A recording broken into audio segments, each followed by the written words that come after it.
podcast is part of the Sports Social Podcast Network.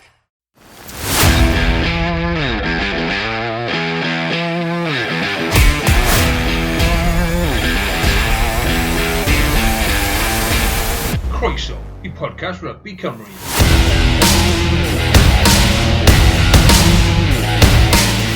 Helo, siwmai, a chroeso I benod arall o bodlediad Rugby Cymru. Wrth gwrs, rownd 1 o'r 46 glad wedi bod. Fe newn ni sôn am hynny yn y mater, yn y man, dwi'n siŵr bod pawb wedi gwylio tu ôl y soffa erbyn diwedd. A fyddwn ni hefyd yn edrych mlaen i'r gêm bwysica mewn 20 mlynedd, fel mae ambell I gen chwaraewr a sylwebydd wedi sôn. Ond dwi'n falch iawn I gael gweud bod y sylwebydd gores da ni yn ymuno fe'r podlediad unwaith eto wythnos ma. Nick, nos o dda, sy'n rwyt ti? Dwi'n oce. Methu gwyno. Wel, na, yn anffodus, fi'n credu o ddilyn Rugby Cymru, does dim lawer o bwynt gwyno. Na. Does dim byd llawer yn newid. Na, gos yn anffodus. Ond, I ddechrau, edrych ar bach o newyddion, mae wedi bod yn wythnos reit brysur I garfan Cymru, gyda'r cyhoeddiad bod Tein Plymtree wedi ymuno gyda'r garfan, ddim yn cael ei ddewis I ddechrau dan, wedi ymuno, a nawr bod Will Griff John ar ôl dod dros anaf wedi ail ymuno ar garfan ac hefyd bod Owen Watkin, bod wedi cloffi oddi ar y cae a wedi bod ar ffonau bagle yn dilyn y gêm, wedi aros gyda'r garfan tan maen nhw'n hyfforddi ar gyfer y gêm yn Rhufain. Nick, be wneud I o ychwanegu Tein Plymtree ddechrau gyda? Wel, oedd o'n allan yn lwcus I peidio bod yn yr carfan I dechrau. Yn bendant mae gen o dalent, ond oedd allan yn just fel, the gair yn Saesneg, I slap ar y list yn di. Herwydd mae o'n gallu rhoi cicio cosp. A weithiau mae just fel re-enthusiastic a mynd dros ben llestri. So, dwi'n just gobeithio mae wedi cael y neges. Yn bendant mae'n boi talentog. Os felly, wrach cyfle fo I dangos mae wedi dysgu gwers. Fi'n cytuno, a fi'n credu fel ti'n sôn, mae'n bwysig felly bod yn dysgu o'r ffaith bod wedi cael ei ollwng, achos dwi'n credu bod gadlen di gobeithio bod wedi mynd I weithio. Fi'n gwybod ti'n methu gweithio ar disgyblaeth dros nos, ond yn sicr efallai bod wedi mynd I feddwl am beth sy'n angen ddo fe wneud I wellan I gêm, achos fel ti'n dweud, mae'n chwaraewr talentog iawn, ond be ni'n methu cael ar y gemau rhyngwladol, neu ar y lefel rhyngwladol, dyna sy'n dweud, yw chwaraewr sy'n rhoi 5-6-7 kick-offs before the game, achos yn enwedig gyda le mae Cymru ar hyn o bryd, ni'n methu rhoi cyfleon i'n gwrthwynebwyr, neu ni'n pynisio'n hunain ar y sgorfwrdd, ond hefyd yn galetach I ni ennill gemau hefyd. A wedyn, pwt arall yn newyddion, nawr dyw hwn ddim wedi cadarnhau eto, ond ni'n gweld o Wales Online yn sôn am hwn heddi. Joe Hawkins, chwaraewr ifanc talentog, wedi gadael y gweilch llynedd lawr I chwarae yn Exeter. Exeter ddim yn un wych, a sôn efallai bod yn symud nôl I Gymru a bod diddordeb gyda'r Scarlets. Mae hyn dilyn wrth gwrs newyddion bod Gaerdydd hefyd wedi bod yn edrych ar Hawkins. Beth ti'n meddwl, Nick? Peth da bod yn dod nôl I Gymru? Mae'n da, mae'n dod nôl I Gymru yn bendant. A dwi'n meddwl, oedd o penderfyniad I symud o gwylch just cyn cwpan y byd. A'r wedyn yn Carwyn ddim yn cael llawer amser y cae. Erbyn wwan, mae'n edrych fel penderfyniad stupid. So felly mae'n rhywbeth dda mae'n dod I ôl. Wrach mae'n ffitio fewn a fel dyn ni wedi sôn o blaen am y ffaith mae Ioan Lloyd yn symud o'r Scarlets yn y cnôl I Caerdydd. So mae'n dechrau fel ffitio fewn efo'r rhan o jigsaw hwnna. Odi, fi'n credu beth sy'n falle yn dim pryderu fi, ond yn gofyn I fi gwestiynu y peth, yw'r ffaith dyw e heb chwarae lot I gael wisg, mewn tîm falle sy'n diodden y gyngor lenni, maen nhw'n eistedd un oddi ar y gweilod yn unfed ar 10, a wedyn pam dwi wedi chwarae mwy os yw e'n cael ei weld fel chwaraewr talentog i'r dyfodol. Ma hwnna falle, mae'r holl beth ddim cweith yn adol anu fi ar hyn o bryd, ond yn sicr fydd yn ddiddorol gweld os fydd y Scarlett yn rwyddo fo fel maswr, achos mae canolwyr, mae digon o canolwyr gyda'r Scarlett, mae'n ddiddorol i weld beth yw'r cynllun falle hir dymor i Hawkins bod yn dod nôl. Ie, we'r allu jyst bod fel utility player i rhannu rôl efo'r Sam Costello, gallu chwarae 10, neu hefyd gallu chwarae 12 neu 13. So mae rhaid mwy o ddewisesau i'r fforwyr Scarlett. Yn sicr, bydd yn ddorol gweld sut fydd hynny'n gweithio dros nes i beth fydd y datblygiadau yn y stori na dros yr wythnosau nesaf.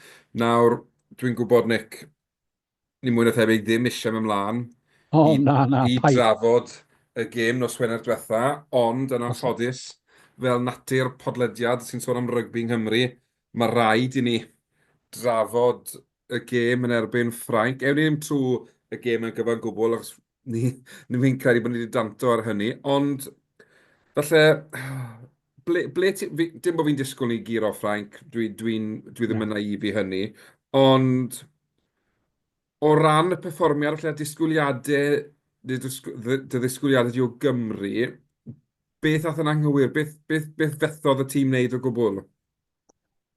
Roedd ddim yn disgwyl colli ond dim o drwg arni, rhannu, ac hefyd i beidio sgorio pwynt. A deud y gwir, ddim yn edrych fel sgorio cais. Fel dyn ni wedi sôn o blaen, mae ymosod yn edrych yn mor blunt gyda'r ffeil, dim yn edrych yn beryglus o gwbl.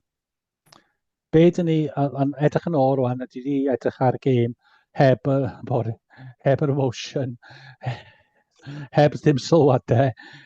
Oedden ni jyst symud y bêl o'r un ochr arall, a fel arfer mynd yn ôl bob tro. A dwi'n gwybod wrach mae bobl ddim yn licio beth dwi'n dweud y brawddeg nesaf, ond dim yn cicio digon i droi y blaenwyr mawr Ffrainc a rhoi straen ar ei ffitwydd. Maen nhw mor, rai yn nhw, anyway, yn mor mawr, a maen nhw jyst symud 10 i'r un ochr, jyst yn y canol y cae. Mae rhaid i chdi roi chydig bach mwy o'r gofyn cwestiynau mwy no. Ie, fi'n cytuno ti, a ti sôn am y blaenwyr fyna, a un peth oedd yn amlwg i fi yn y frwydr rhwng y ddau fewnwr, so Dupont a Thomas Williams, fe roiodd Cymru gymaint o amser i Dupont, gormod o amser i Dupont, gormod o barch dyn nhw ato fe.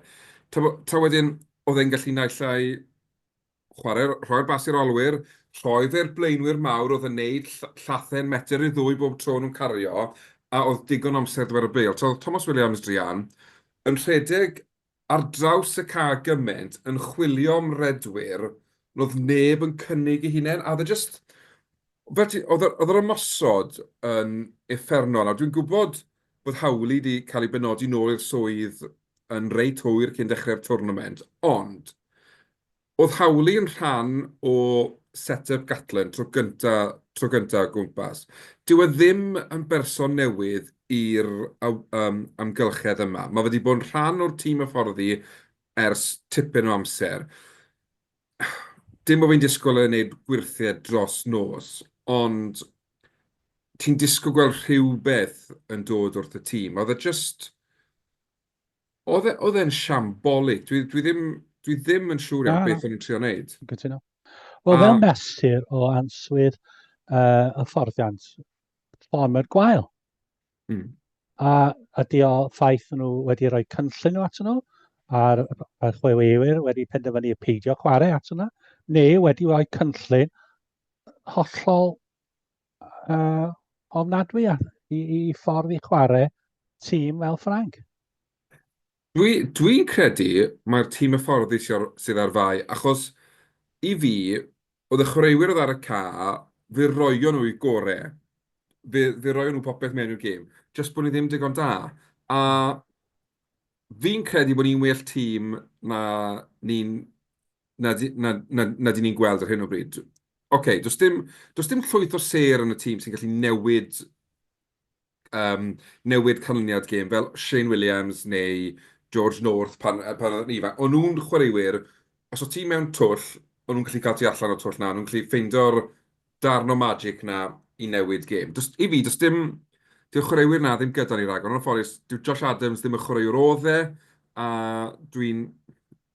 unwaith to, mae Liam Williams, chwaraewr da iawn, chwaraewr profiadol iawn, mae oed yn dal o land, faint mor ffit yw e, mae gymaint o bethau bach fel la. So, dyn ni ddim y tîm o ni, ond mae ni dal digon da i sgorio pwynt yn erbyn Ffrainc.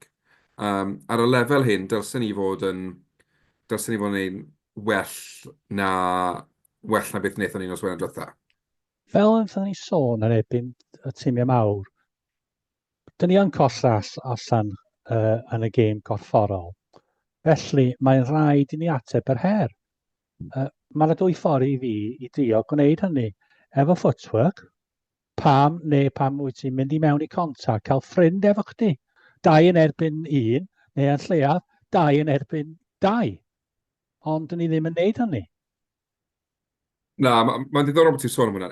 Bod y dydd Sul diwetha, i wylio gêm 15 Llanischen erbyn clwb rygbi Cymru Caerdydd. A ddod ti ddoi dîm fyna oedd yn dangos gwell sgiliau a gwell dealltwriaeth o sut i wario rygbi na be gaethon ni wrth Cymru yn Mharis nos Wener. A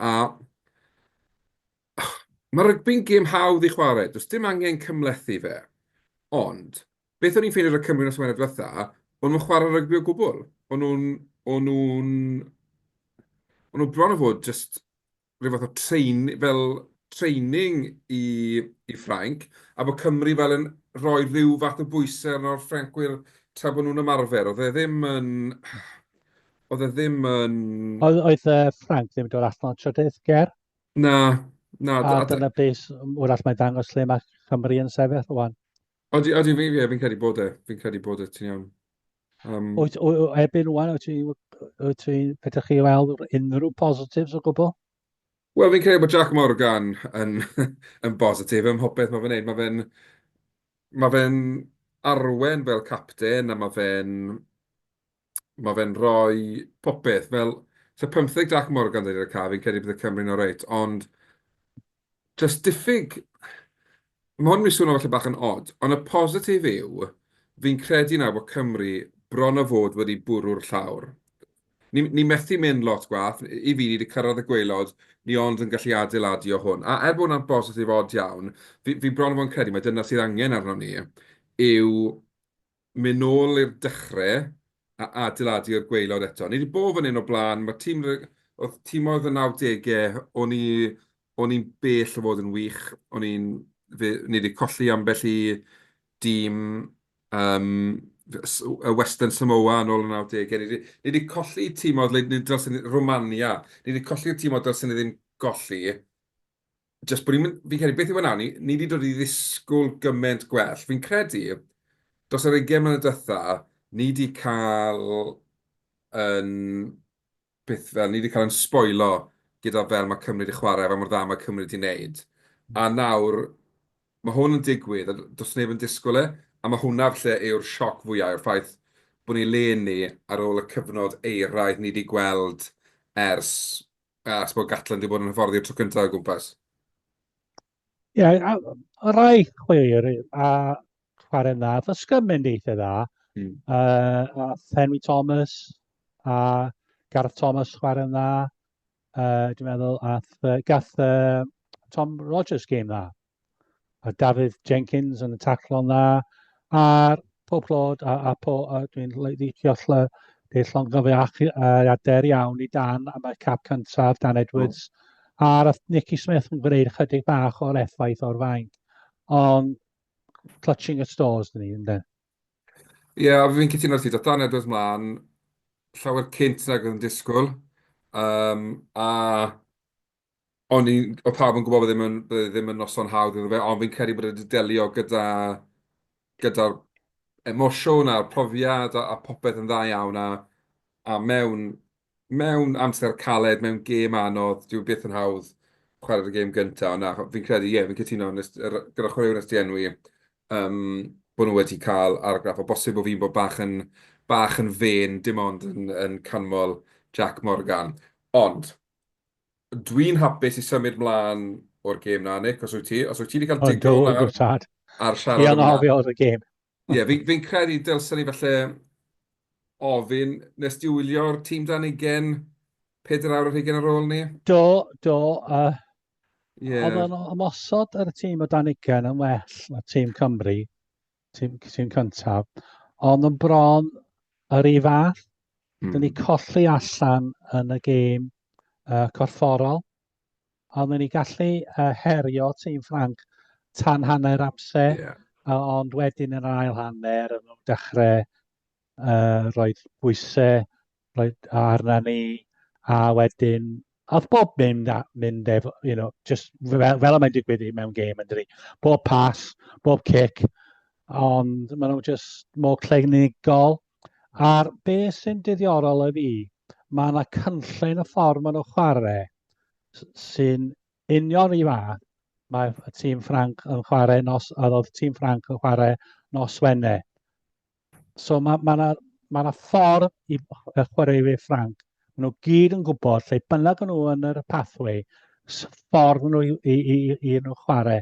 A ffordd hollol gyfforol, hollol exciting. Ond ar hyn y bryd, dwi ddim yn gwybod sut dyn ni eisiau chwarae gêm. A mae'n diddorol ond ti'n sôn fyna bod y tîm dan 20 yn chwarae'r un ffordd a'r tîm cynta. A mae cael y cysondeb na mor bwysig. Os unwaith ti'n camu fyny o'r tîm dan 20, y tîm cynta, ti'n gwybod beth sy'n ddisgwyliedig o'n ti. Ti'n gwybod y rôl di, a ti jyst yn gwella yn y rôl yna wrth ymlaen.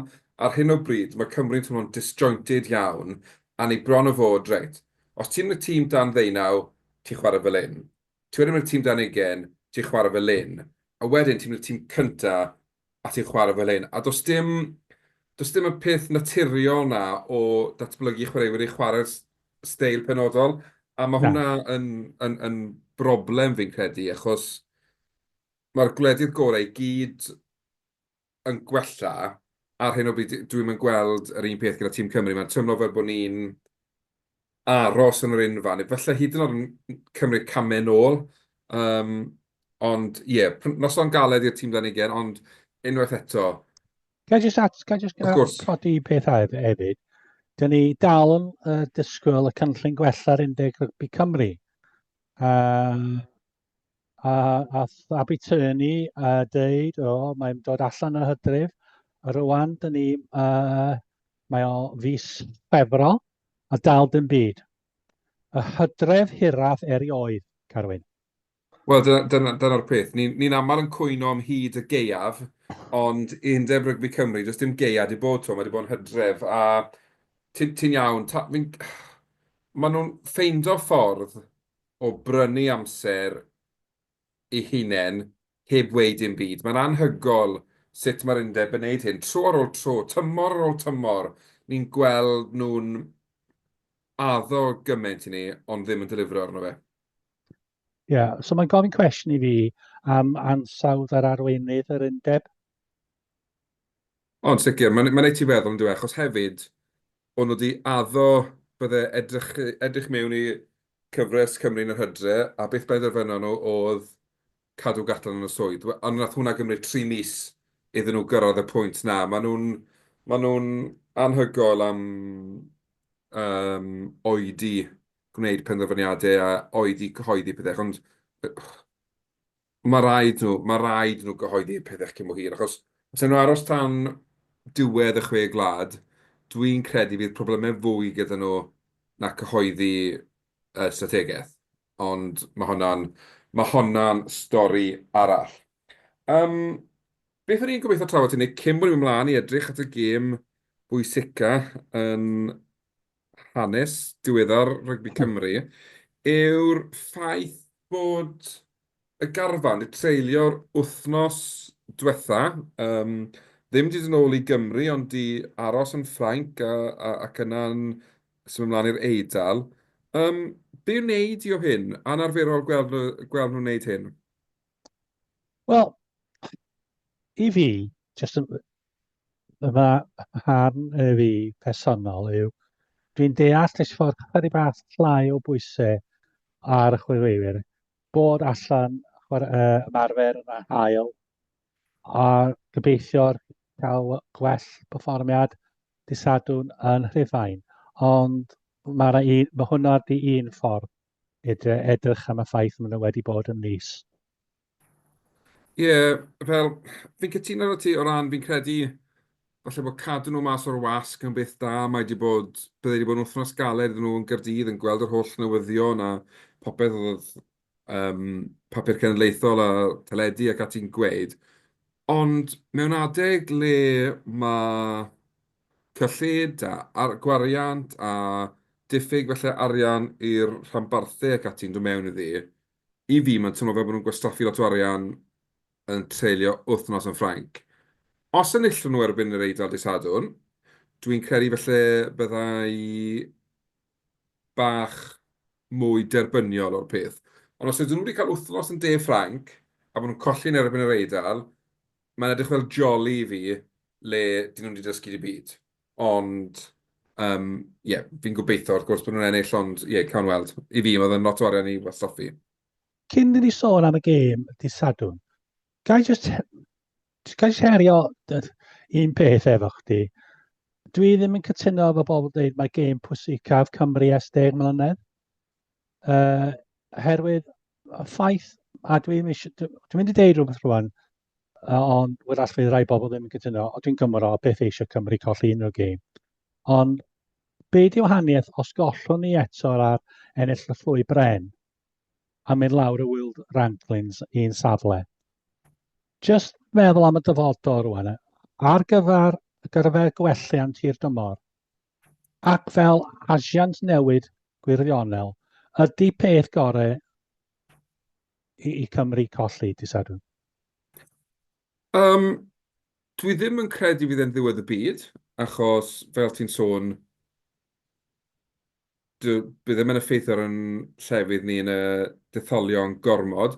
Dwi yn gwybod, os ydy Cymru'n colli a bod Georgia'n ennill i gêm nhw, fe fydd Georgia'n mynd uwch yn pennau ni, ac efallai fydd hynny wedyn yn dod nôl ar cwestiwn os angen dyrchafiad a gati, bod tîm yn mynd lawr ag un dod fyny. Ond i fi bod Cymru'n ennill dydd Sadwrn neu beido, mae dyfodol Gatland yn y swydd drosto. Fi'n credu bod y gysfan yn oswener diwethaf ar yn Ffrainc mwy neu lai wedi cadarnhau mae dim Gatland fydd yn mynd â Cymru-Japan yn yr haf, falle. I fi y peth iawn i wneud, achos os ti'n mynd i'r lefel Japan yn yr haf, ti'n gallu mynd â carfan ar brofol, does dim disgwyliadau, does dim pwysau, a gallai tîm fynd bant o joio hunain. Fi jyst yn cred fel dim mynd a fel disgwyl pethau mawr, ond mynd na mynd reit. Ni nawr yn adeiladu cwpan y byd nesaf, mae'n dechrau nawr, ble sy'n angen i ni wella? Wel, mae eisiau ni wneud hyn, hyn a hyn a hyn. Mae'n mynd o'r efo Japan yn rhoi cyfle i ti wneud hynny. Ond, a fydd y ddiwedd y byd? Na. Fi'n credu felly beth sy'n gweithio o blaid Cymru dydd Sadwrn yw'r ffaith bod yr Eidal yn ffefrynnau mor glir i ennill y gêm, yn sicr yn chwe gwlad. A dwi ddim yn credu fydden nhw wedi bod yn gymaint o ffefrynnau mewn lot o gemau, ond i bai bod nhw'n chwarae tîm gwana yn ei grŵp nhw'n cwpan y byd. A mae hwnnw wrth gwrs yn dod o pwysau ar yr Eidal. Ond, wrth gwrs, fydden ni'n siomedig, fydden ni'n grac bod ni'n colli. Ond fel ti'n sôn, dwi'n credu mae fe'n rhoi cyfle i ni ddechrau to. Project reset a reit. Ni'n adeiladu o fan hyn achos we've hit rock bottom. A dwi'n cytuno efo chdi wrth dweud, mae yna llawer o bwysau rwan a sgwydda'r Eidal. Pawb rwan yn disgwyl nhw curo Cymru a'r adeiladu a chwe gwlad y llynedd. Allan nhw'n ymhopi efo'r disgwyliadau uchel? Gawn ni weld. Wel, hwnna'r peth yn fe, achos yn amlwg, mae dan nhw unigolion fi'n credu sy'n gallu delio gyda fe. Mae garbisi, mae brecs yn y canol, carpwtsio fi'n credu fel na ti'n Ie, enwi'r ie, cyfnwr. ar asgell, Neu'r asgell, sori, yr dwi'n lladd yn eglwys. fe. Fi'n credu bod nhw'n chwaraewyr sy'n gallu ymdopi dy fe, ond wrth gwrs, mae 15 o chwaraewyr yn gorfod ymdopi dy fe, a fi'n credu, beth sy'n yn yr Eidal nawr hefyd, yw disgwyliadau wrth y dorf. Dim bod fi'n gweud bod X yw'r lle gorau yn y byd, o bell ffordd, mae'n lle toxic iawn. Ond beth fi wedi sylwi wythnos yw mae lot o gynogwyr o'r Eidal yn gweud, so ni'n disgwyl colli, ni'n ffyddiog o ennill. A mae hwnna, fel ti'n, yn sicr yn rhoi pwysau ychwanegol, a fydd e'n ddiddorol gweld sut maen nhw yn ymdopi â hwnna, achos mae favourites tag yn dod o lot o bwysau. A mae'n i fod yn gêm dda. Dwi'n credu, o edrych ar dîm Cymru, 2 newidiadau, mae Eddie James yn dechrau am y tro cyntaf mewn gêm gystadleuol. Wrth gwrs, fe ddechreuodd e yn y gêm gyfeillgar erbyn y Reds yr haf diwethaf. Mae'n dechrau yn y crys 12 yn lle Owen Watkin. A'r newid arall, wrth gwrs, yw Talupe Falatau, sy'n wedi chwarae i Gymru ers 16 mis. Gêm cyntaf i Gymru nawnt yn Ie, Hydref 2023, y gêm yn ebyn Portugal, dwi'n meddwl, yn Cwpan y Byd. ie. O dro diwetha, Cymru ennill gêm. So, mae hwnna'n lucky omen i ddechrau gyda. Gobeithio wir. Ond yn dod mewn yn lle Aaron Wainwright. I ddechrau gyda Nick, beth wneud o'r newidiadau? Wedi disgwyl mwy? Neu ti'n... Na, peth yw, mae yna lot, dwi'n falch mae Eddie James yn cael yn dechrau am y tro cyntaf, ond mae rai bobl yn chwino am Nick Tompkins. Dim yn ffond iawn yn Nick Tompkins, rhaid fi dweud hynny, ond mae'n brofiadol, a mae wedi arfer chwarae mewn geimiau mawr, ond oedd yn dipyn o'r her i roi Eddie James a Joe Roberts efo'i gilydd yn y gêm. Os nhw'n colli, wel, diolch yn fawr iawn, Nick. Ti'n mynd un am y dyfodol. Whereas trio'r Eddie James a Joe Roberts efo'r gilydd. Dwi'n falch, yn bendant, mae Toby Falatau yn ôl. I ennill, mae rhaid i Eddie James a Nick Thomas yn y canol cael gêm dda, herwydd dwi'n meddwl ar y ddau chwaraewyr gorau'r Eidal yw Monticello a Brecs yn y canol. Ond sicr, a fi'n credu fydd yna lot o... Ni sôn am bwysau ar yr Eidal, fydd yna bwysau ar sgwyddau Eddie James. Un peth dwi'n gobeithio cofio, pan fydd Gatland yn neud y newidiadau, dwi'n eitha cyffroes am y prospect o weld Dan Edwards yn ymlaen yn y crys 10, a Ben Thomas yn symud i'r crys 3 ar 10. Bod Dan Edwards yn ymlaen lle Nick Tompkins, a trio cael Edwards, James, Thomas fel yn y canol. Dwi'n credu bod prosbod y gobeithion o'r tri na'n chwarae rygbi yn eitha cyffroes. Ond mae popeth yn mynd i ddibynnu ar sut mae'r gêm yn mynd, achos os dwi'n gêm dyn agos fel dwi'n rhagweld i'n bod, fydd Gatland reit nyrfus am wneud newidiadau mawr, achos fydd y risg o golli'n ormod. Cwestiwn i ti, Nick. Sori, gei di ddyn ôl i'r pwynt na yn mynd i os ti eisiau. Aaron Wainwright ar y fainc, wyt ti'n cytuno neu ddim? Ffaith mae wedi cael anaf, dwi yn. Allan o eilyddion, dwi'n gobeithio fydd Wainwright a Freddie Thomas yn gallu rhoi effaith o'r fainc. A wrach mae'n just gofyn cwestiwn, ydy Falatau really yn bendant yn ffit? Cos fel arfer, pryd mae'n chwarae holl gêm yn dydi. So wrach mae'n y disgwyliad i Wainwright dod ar y cae yn lle Falatau yn yr ail hanner. Dyna dwi'n credu hefyd yw bod Wainwright a Falatau falle ddim 100% ffit. so mae'n disgwyl 80 munud rhyngddyn nhw. Ond dwi'n gwybod, i fi, falle bod Reffel yn well oddi ar y fainc, a mae...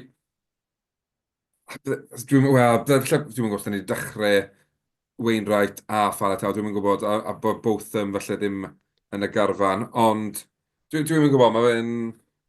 Os o'n i licio mynd ar chwech, dau ar y fainc, Ie. ond oedd cael oedd o'n gwneud gymaint o cloch-up, sori, di gair i fi, yn erbyn Fiji. Wedyn, ond fel dych chi'n edrych y pawb arall, dyna ffordd mae pob tîm yn mynd. Ie. Carwyn sy'n gallu chwarae dros yr olwyr ar y fainc, a wedyn rhoi 5 blaenwyr ar y fainc.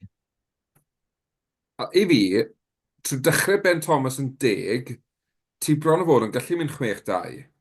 A ti'n cael Rodri Williams a Dan Edwards ar y fainc, achos mae digon o combinations yn yr olwyr na, dy pwy sy'n cael ei anafu, ti'n gallu llenwi y gwagle. Wedyn, i fi, yn sicr, gyda Eidal, byddwn ni'n mynd 6-2, byddwn ni wedi cael falle Reffel a Wainwright ar y fainc. Ie. Just er mwyn opsiynau dibynnu ar beth sydd angen i wneud yn y gêm. Ond, ie, bydd Gatland wedi... Fel y mae yn dydi. Odi, ie, fi'n falch bod wedi stico gyda'r props. Fi'n credu bod y ddau wedi gwneud digon i gadw lle. Mae Gatland i weld yn fan o Evan Lloyd. Does dim byd yn erbyn y penderfyniad. Dwi'n credu bod heb Dewi Lake yn ffit, fi'n credu bod ni'n gweld eisiau falle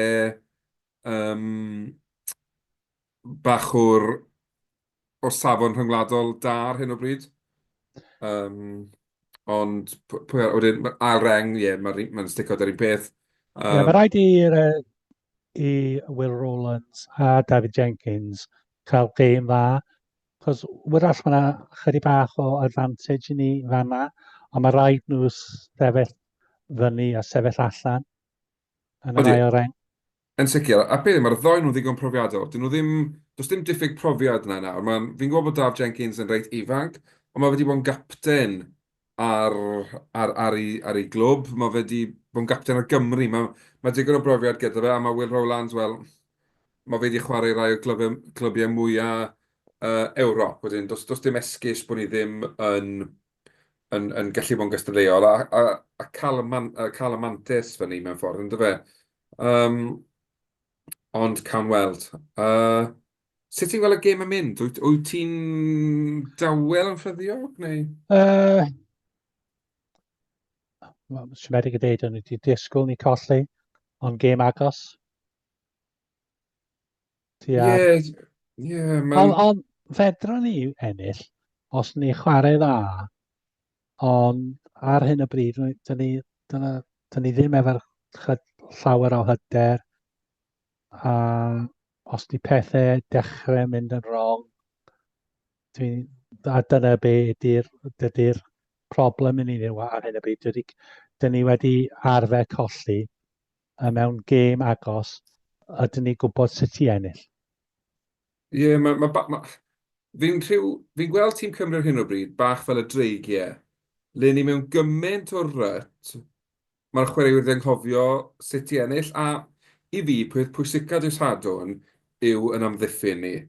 A oedden ni'n gallu stopio olwyr yr Eidal trwy chwarae rygbi, achos os gewn nhw gyfleoedd, maen nhw'n mynd i sgorio ceisiau. Maen nhw'n dîm rhy dda i beidio sgorio ceisiau, ond ar y llaw arall, oedden ni'n gallu peidio rhoi cicio cosbant. Os dwi'n rhagweld gêm agos iawn, os gallwn ni fod yn y gêm o fewn pwynt neu ddau ni bod ni'n gyfartal hyn ar y blaen ar ôl awr, fydd yr Eidal yn gorfod dechrau panico. Achos bod nhw'n gymaint o ffefrynnau, bydd y disgwyliadau bod nhw'n rhedeg bant ar gêm. A sut fydden nhw'n delio gyda hwnna? A i fi, hwnna yw'r saving grace i Gymru ar y foment. A falle y rheswm bod fi'n meddwl bod ni'n ennill yw fi'n gweld yr Eidal yn colli'r gêm, felly mwy na bod Cymru'n ennill y gêm. A peth yw, Carwyn, dim yn byd, wel, gobeithio ni'r perfformiad, ond os ni ennill 9 pwynt i 6, bydd pawb yn hapus. O, definite, definite. Fi'n gobeithio bod nhw'n dangos bach yn ymosod, bod ni wedi trial sgorio ceisiau achos yma, ond fi'n credu bydd y pawb yng Nghymru yn setlo am unrhyw fath o fuddugoliaeth, jyst er mwyn cael,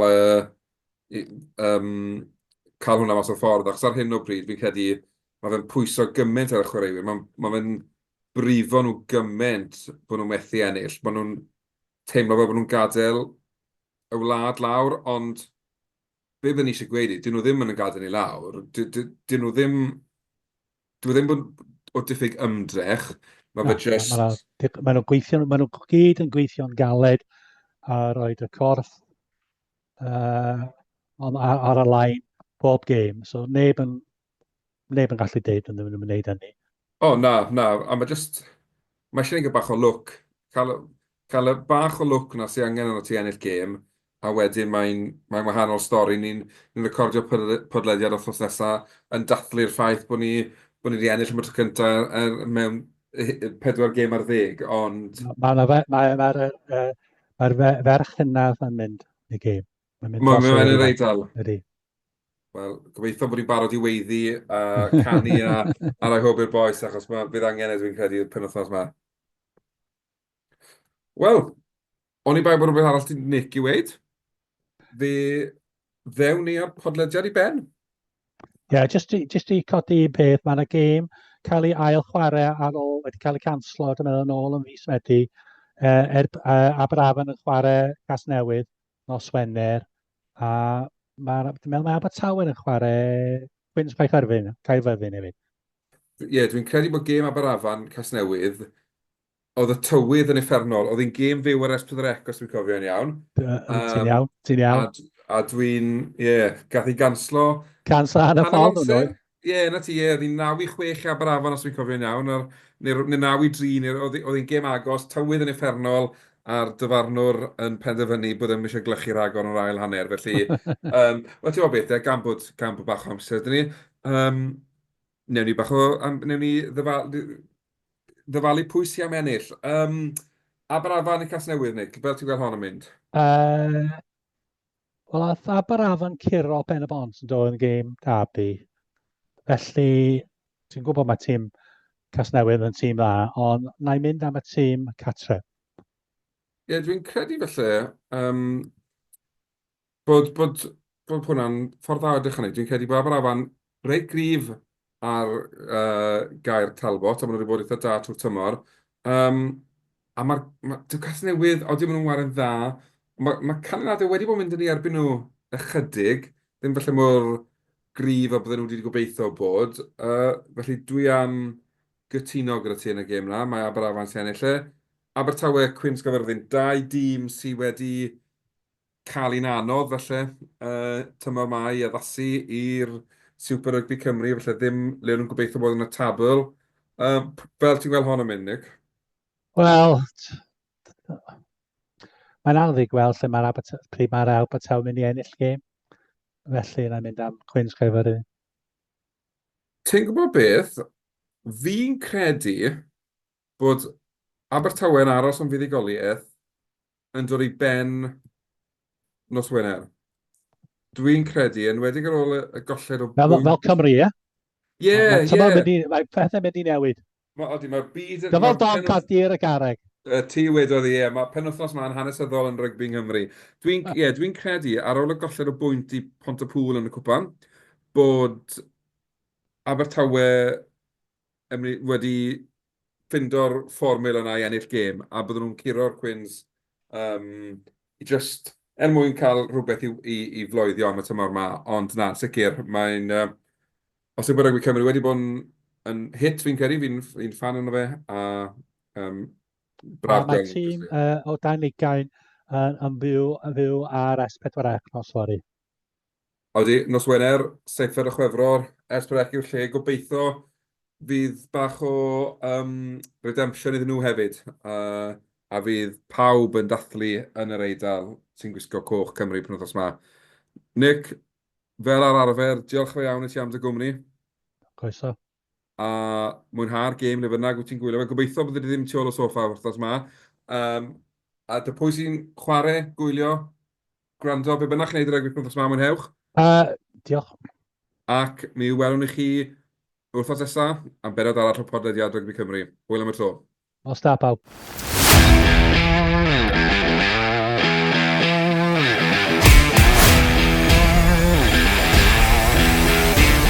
Diolch am gwrando i'r podcast Rugby Cymru.